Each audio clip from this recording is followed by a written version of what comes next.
In the 1980s, Saturday morning was the best 4 hours of the week. A whole generation of American kids grew up in front of the same TV, watching the same cartoons, eating the same cereal.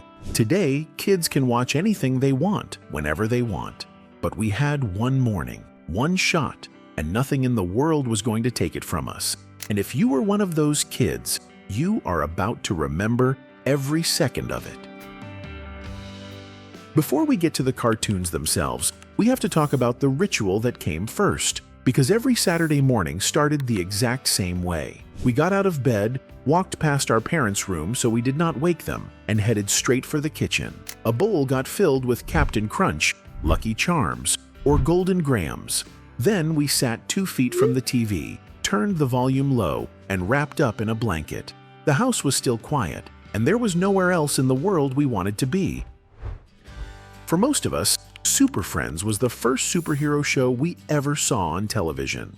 It first hit ABC in September of 1973 and kept coming back for 12 straight years. Remember that theme song? Superman, Wonder Woman, Batman and Robin, Aquaman. Every Saturday morning, Superman was flying across the screen, Batman and Robin were jumping into the Batmobile, and Wonder Woman was spinning that golden lasso.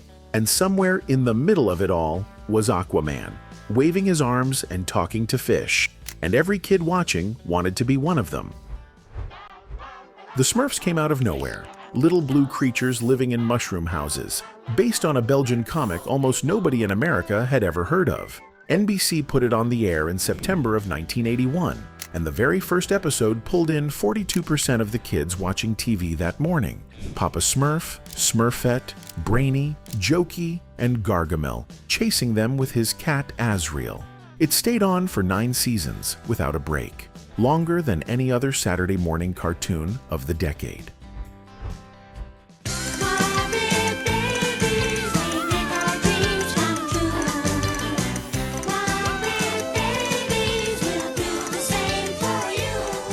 By the mid-80s, Jim Henson's Muppets were everywhere. Primetime, movies, lunchboxes, pajamas. But they had never been cartoons. That changed when CBS put them on Saturday morning. Baby versions of Kermit, Miss Piggy, Fozzie, and Gonzo, all running around the same nursery under the care of a nanny whose face you never once got to see. 8 seasons on the air. 4 daytime Emmys in a row for Outstanding Animated Program. Nothing else on the air came close to touching it. Scooby-Doo had already been around for over a decade by the time the 80s rolled around, and it was one of the most loved cartoons of any Saturday morning lineup. The dog got his name from a TV executive who heard Frank Sinatra ad-lib Dooby-Dooby-Doo at the end of Strangers in the Night.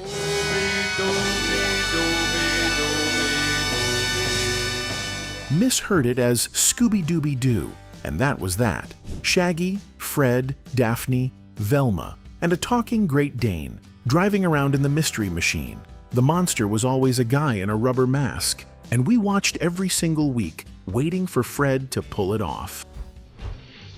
Spider-Man and His Amazing Friends was the first time millions of kids ever saw Marvel heroes on a Saturday morning. Spider-Man teamed up with Iceman and Firestar, 3 college students sharing the same apartment, fighting villains between breakfast and lunch. Stan Lee himself narrated every single episode, decades before anyone outside the comic book world knew his name. For most kids watching, that voice was their first introduction to the man who created Spider-Man, the X-Men, the Avengers, and half the Marvel Universe. Every kid who watched weekend cartoons knew Garfield, the fat orange cat, the bad mood, the obsession with lasagna, the hatred of Mondays, and Odie, the dog who had no idea what was going on. The show ran on CBS for 7 seasons and won 4 Emmys. No, you're the cat around here, and it's your job to catch these mice. My job? How about if we trade? You catch the mice, I'll mess up the dinner. Lorenzo Music's voice was so perfect for that cat that nobody has ever been able to replace it. Not in the movies, not in the reboots. Once the other cartoons finished, one block was still left. Warner Brothers had been packaging their Looney Tunes shorts into a Saturday morning show since 1960, under a dozen different titles: Bugs Bunny, Daffy Duck, Elmer Fudd, and the rest of the Looney Tunes gang, all in 1/2 hour or 1 hour, back to back. It stayed on the air in one form or another for 40 straight years, the longest-running Saturday morning cartoon block in American television history. And I cannot talk about cartoons in the 80s without mentioning the ones we loved just as much, even if most of us were watching them after school instead of Saturday morning. He-Man and the Masters of the Universe, one of the most loved cartoons of the decade. Prince Adam would raise his sword, shout by the power of Grayskull, and turn into the strongest man in the universe. By the power of Grayskull!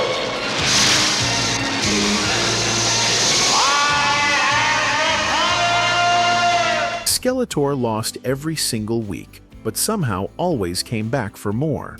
Then came the Transformers, giant robots that turned into trucks, planes, and even tape decks. Optimus Prime against Megatron, Autobots versus Decepticons. Every playground in America was divided between the two sides. Alongside them, the Thundercats, humanoid cats on a faraway planet, battling the ancient evil of Mum-Ra. You can still hear the opening, word for word. Thunder, thunder, thunder, Thundercats! And G.I. Joe.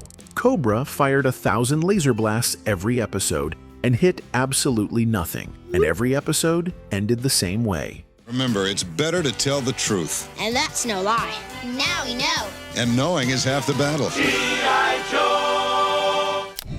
Then the Teenage Mutant Ninja Turtles showed up. 4 of them, named after Renaissance painters, living in the sewer, fighting crime, eating pizza. Leonardo, Donatello, Raphael, and Michelangelo. Everyone had a favorite, and which one you picked said something about you.